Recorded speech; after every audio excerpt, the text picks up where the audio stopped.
प्रिय विद्यार्थियों नमस्कार। हिंदी की ऑनलाइन शिक्षण व्यवस्था में आप सबका हार्दिक अभिनंदन स्वागत। आइए प्रारंभ करते हैं हिंदी का शिक्षण। आज हम हिंदी शिक्षण में अध्ययन करेंगे निबंध का। आज का हमारा हिंदी शिक्षण का प्रकरण है निबंध और निबंध का हमारा विषय है स्वतंत्रता दिवस। आज 15 अगस्त को पूरे देश भर के अंदर स्वतंत्रता का यह पावन पर्व बड़ी धूमधाम से मनाया जा रहा है। इस अवसर पर मैं आप सभी विद्यार्थियों और जितने भी हमारे इस चैनल से जुड़े हुए हैं ऐसे सभी हिंदी प्रेमी बंधु और बहनों को इस स्वतंत्रता दिवस की हार्दिक शुभकामना देता हूं। आशा और अपेक्षा करता हूं जिस प्रकार से अब तक का सहयोग और मिलता रहा है उसी प्रकार का सहयोग शिक्षण कार्य में आप करते रहेंगे। किसी भी निबंध को लिखने से पहले और उस निबंध की हमें रूपरेखा लिखनी होती है। रूपरेखा के कुछ बिंदु होते हैं। स्वतंत्रता दिवस के निबंध में क्या क्या बिंदु हो सकते हैं रूपरेखा के, वह यहां दिखाए गए हैं। उसमें से पहला बिंदु है प्रस्तावना एवं भूमिका। दूसरा बिंदु है स्वतंत्रता का अर्थ एवं परिभाषा। तीसरा बिंदु है पराधीन भारत। चौथा बिंदु है स्वतंत्रता का संघर्ष। पांचवा बिंदु है स्वतंत्रता का दिवस।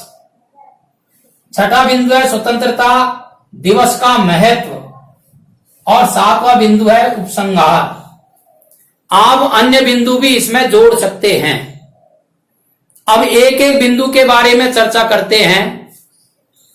प्रस्तावना या भूमिका क्या होती है?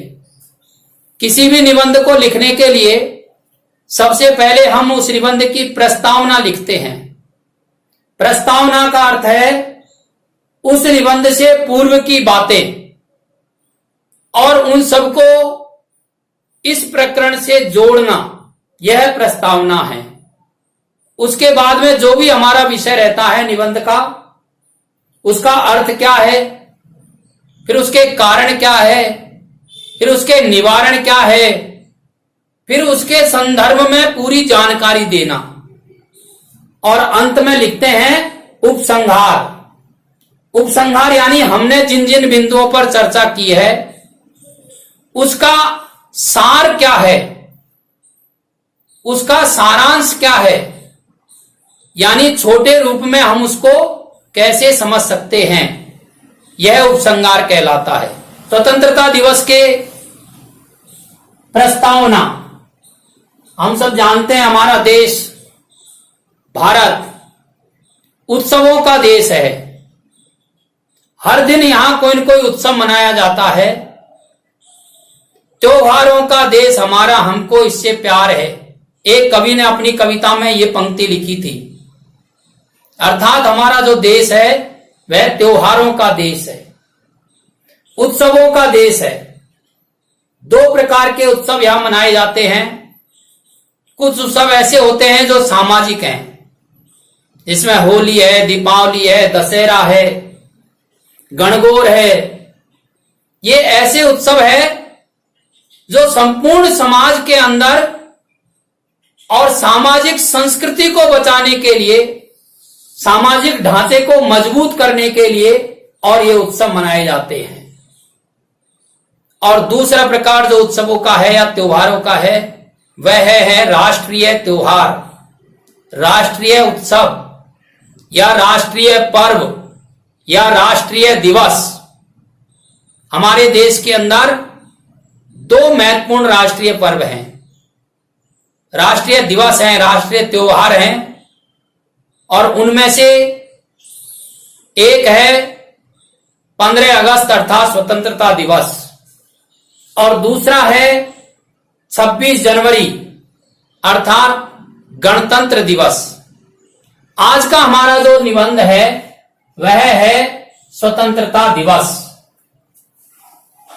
तुलसीदास जी ने और रामायण में बड़ी सुंदर चौपाई लिखी है। कत विधि सृज नारी जग माही, पराधीन सपनेहु सुख नाई। अर्थात पराधीन जो व्यक्ति है उसको सपने में भी सुख की प्राप्ति नहीं होती है। इसमें कहा गया है स्वतंत्रता किसे प्रिय नहीं होती है, अर्थात स्वतंत्रता तो सबको प्रिय होती है, चाहे पशु हो चाहे पक्षी हो। मनुष्य की तो बात ही क्या करें, मनुष्य तो सामाजिक प्राणी है, उसको तो स्वतंत्रता सबसे ज्यादा प्रिय है। लेकिन मनुष्य के साथ साथ पशु पक्षी समस्त प्राणी जगत को स्वतंत्रता से प्रेम है। एक कवि ने और अपनी कविता में ये पंक्तियां लिखी है। कनक तीलियों से टकराकर पुलकित पंख टूट जाएंगे। अर्थात पराधीन जो पक्षी है, चाहे वह सोने के पिंजरे में बंद क्यों न हो, लेकिन उस सोने के पिंजरे की तीलियों से टकरा करके और उसके पंख टूट जाएंगे। क्यों टूट जाएंगे?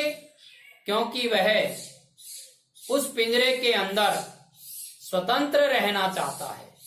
जिस प्रकार से एक पक्षी भी और स्वतंत्र रहना चाहता है, तो फिर मनुष्य तो सभी प्राणियों में बुद्धिमान है, इसलिए वह तो निश्चित रूप से स्वतंत्रता चाहता ही है।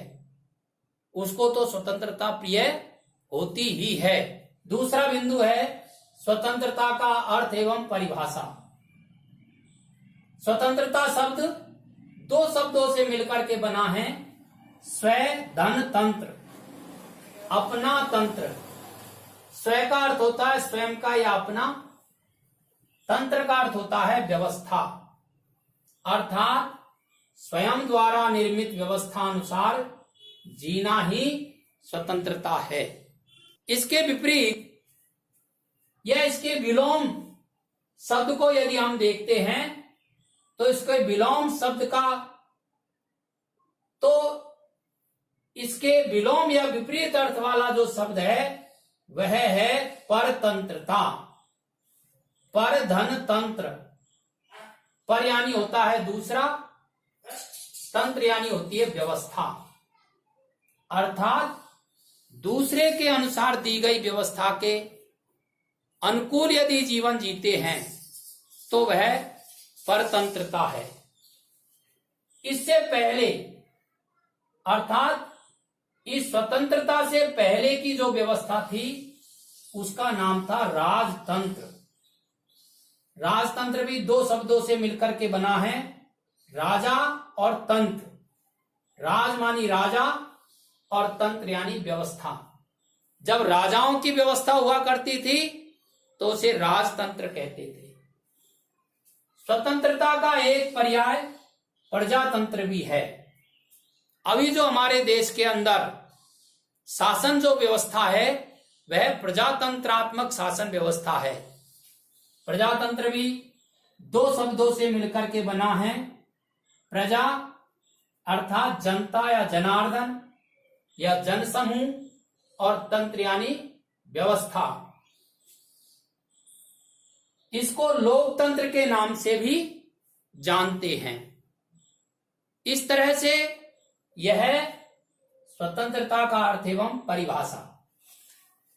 तीसरा बिंदु है पराधीन भारत। अपने निबंध को अच्छा बनाने के लिए आप हर बिंदु के लिए कोई न कोई कविता की पंक्ति या किसी कवि के द्वारा कही गई उक्तियां, उनको यदि निबंध में जोड़ते हैं तो आपका निबंध और भी अधिक अच्छा प्रभावी बन सकता है। देखिए यहां समझाया गया है तीसरे बिंदु को, जल दुनियारो मिनक जमारो, नागो भूचो डोले हो, इन धरतीरो टावर भी बेदारा मंत्र बोले हो। अर्थात जब हमारा देश पराधीन नहीं हुआ था, उससे पहले यह देश सोने की चिड़िया कहलाता था। दूध दहियों की नदियां बहती थी इस देश पर। घरों पर ताले नहीं लगाए जाते थे। ऐसा ज्ञान के क्षेत्र में, शिक्षा के क्षेत्र में, शक्ति के क्षेत्र में, पराक्रम के क्षेत्र में सबसे अग्रणीय था हमारा यह देश।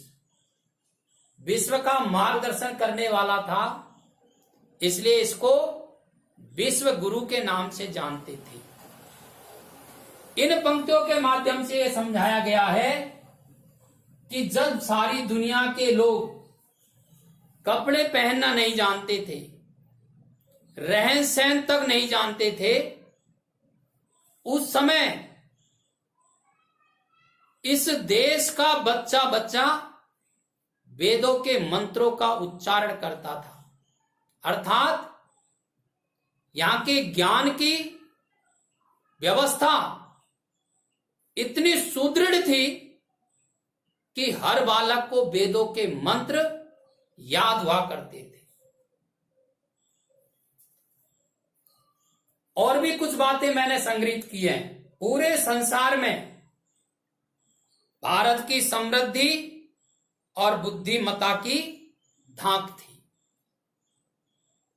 तो फिर चिंतन का विषय यह है कि ऐसा गौरवशाली देश, ऐसा वैभवशाली देश, ऐसा शक्तिशाली देश पराधीन कैसे हुआ। तो उसके कुछ कारण हैं। आपसी फूट और ईर्ष्या देश ने भारत के दुर्भाग्य की कथा लिखी है।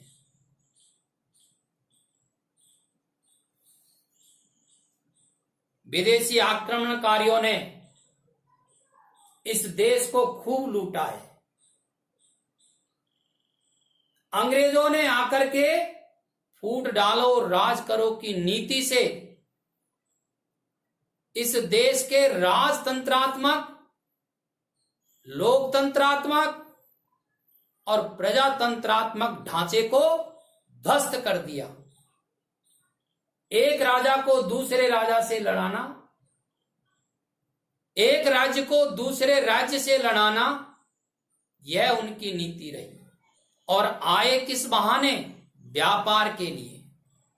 लेकिन जब उन्होंने देखा कि यह देश तो सोने की चिड़िया है और इस सोने की चिड़िया के पंख तोड़ देने चाहिए, तो उन्होंने स्वदेश लौटने का विचार त्याग दिया और इस देश पर अपना शासन स्थापित कर लिया। यद्यपि यह देश परतंत्र अवश्य हुआ, पराधीन अवश्य हुआ, लेकिन इस देश की संस्कृति ने, इस देश के समाज ने उस पराधीनता को, उस परतंत्रता को स्वीकार नहीं किया। उस पराधीनता और परतंत्रता के विरुद्ध संघर्ष शुरू हो गया। इसलिए हम इस देश को पराधीन या परतंत्र देश नहीं कह सकते। पराधीन या परतंत्र देश तो वह देश होता है जो किसी की पराधीनता, गुलामी या परतंत्रता को स्वीकार कर ले। हमारे देश के समाज ने किसी भी विदेशी आक्रांता की पराधीनता और परतंत्रता को स्वीकार नहीं किया, इसलिए हमारा देश परतंत्र देश कभी नहीं रहा। हां, कुछ लोगों ने हमारे देश पर शासन अवश्य किया, देश को लूटा, यहां की संस्कृति को मिटाने का प्रयत्न अवश्य किया, लेकिन वे इस देश को पराधीन या परतंत्र नहीं कर सके। इससे अगला हमारा जो बिंदु है वह है पराधीन स्वतंत्रता का संघर्ष। जैसा कि मैंने कहा है कि हमारा देश पराधीन देश नहीं है, परतंत्र देश नहीं रहा है। हमने इसके लिए संघर्ष किया है और यह संघर्ष हमारा प्रारंभ हुआ 1857 से और खत्म हुआ देश की स्वतंत्रता के साथ 1947 में। कुछ बातें और है। 15 अगस्त 1947 को भारत को अंग्रेजों ने सत्ता सौंप दी। भारत की स्वतंत्रता का संघर्ष 1857 से आरंभ हुआ। गांधी जी के आगमन के बाद इस संघर्ष का स्वरूप बदला। उनके नेतृत्व में कांग्रेस ने अहिंसात्मक आंदोलन प्रारंभ किया। सरदार भगत सिंह, चंद्रशेखर आजाद आदि ने अंग्रेजों की हिंसा का उत्तर हिंसात्मक प्रतिरोध से दिया। नेताजी सुभाष चंद्र बोस ने आजाद हिंद फौज बनाकर अंग्रेजों को ललकारा। भारतीय नौसेना ने अंग्रेजी शासन के विरुद्ध विद्रोह कर दिया। जब अंग्रेजों ने समझ लिया कि उनके जाने का समय आ चुका है तो उन्होंने एक चाल चली। उन्होंने भारत और पाकिस्तान नामक दो टुकड़े कर दिए। हिंदू मुस्लिम दंगे हुए और 15 अगस्त 1947 को भारत स्वतंत्र हो गया।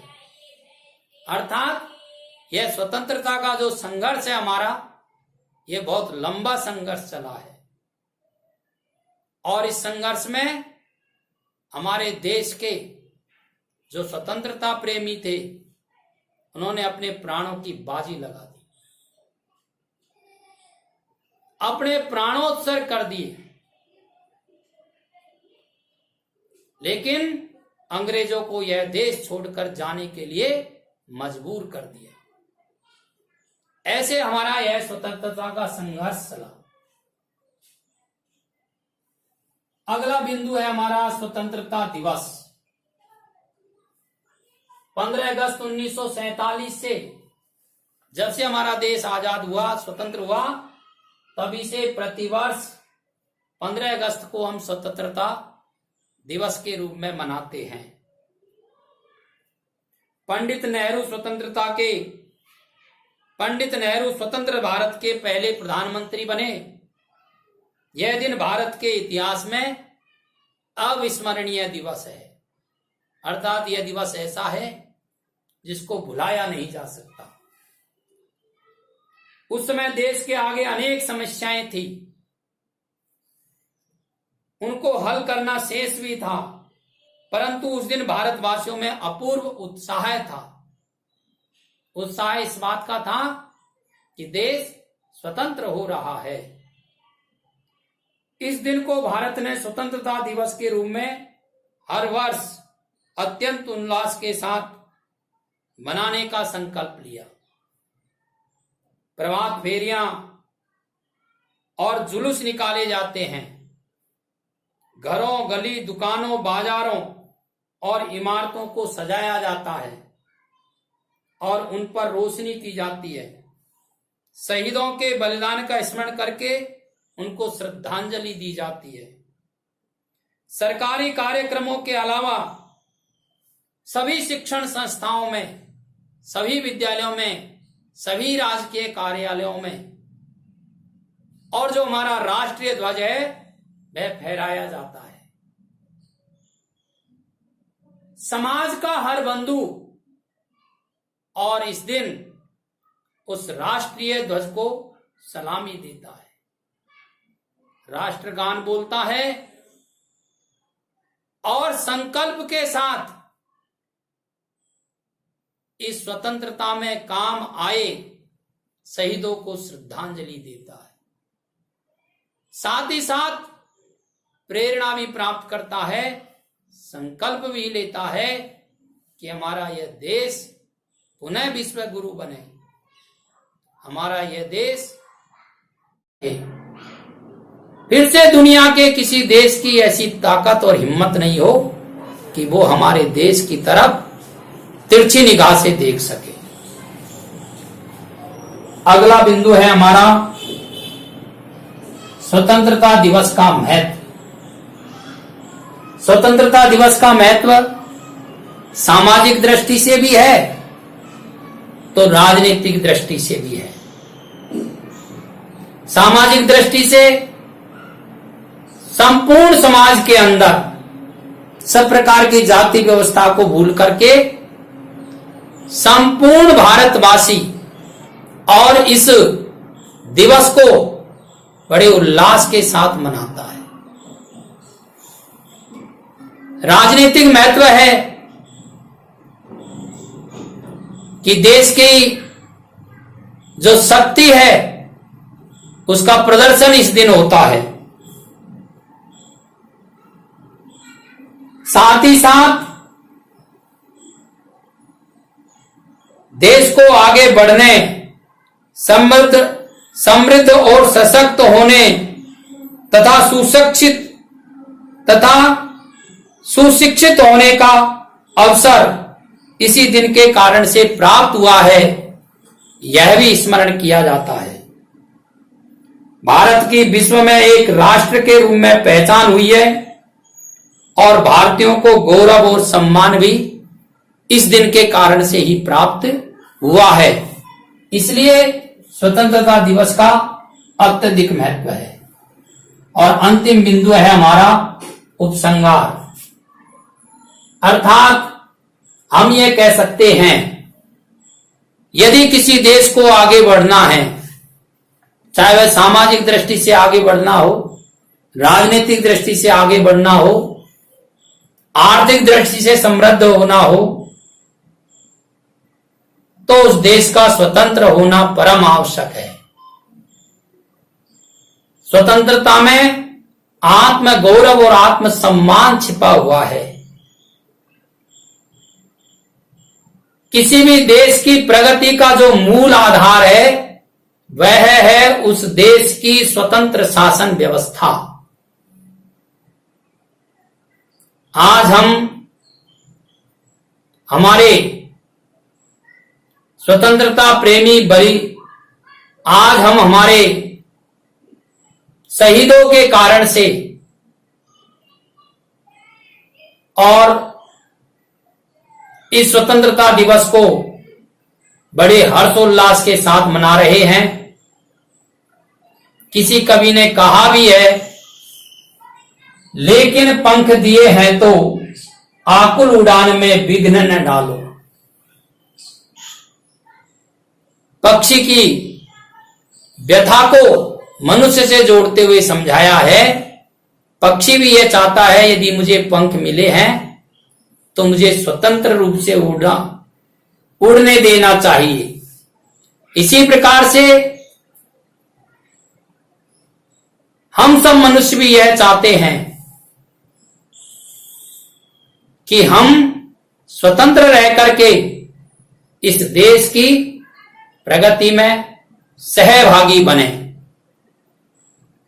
अब समझने की दृष्टि से आप इसका स्क्रीनशॉट ले लें। कम से कम 2 बार इस वीडियो को आप सुने, संभव हो तो इसको आप लिख लें, लिख करके याद करें।